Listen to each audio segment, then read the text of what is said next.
German 10 hospital, orthopaedic से मुताल्लिक हर मरीज यहाँ शिफायाब।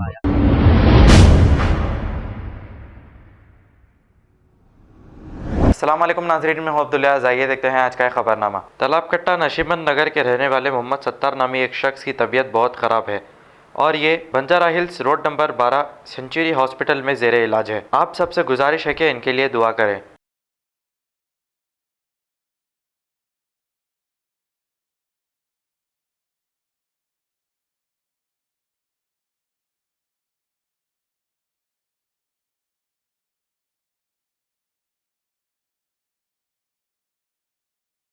जर्मन 10 हॉस्पिटल, ऑर्थोपेडिक से मुताल्लिक हर मरीज यहाँ शिफायाब। बैनुल-अक़वामी शोहरत याफ्ता और इनाम याफ्ता doctor Mir Jawad Jar Khan, senior orthopaedic surgeon, advance operation theatre, ICU, digital x ray, laboratory, physiotherapy, pharmacy, sharing और प्राइवेट रूम्स, लेडी डॉक्टर्स और डॉक्टर अर्जुमन सुल्ताना गैनकोलॉजिस्ट की खिदमात हासिल। वाजिबी फीस और मुकम्मल सहूलियात से हजारों मुतमईन। एम्बुलेंस से आरास्ता German 10 orthopaedic hospital, pillar number 150, Attapur, Hyderabad. खबर है शहर की, खबर है गाँव की, खबर है सारी दुनिया की। 7H न्यूज पसंद आए तो लाइक कीजिए, शेयर कीजिए और सब्सक्राइब करना ना भूलें। 7H news.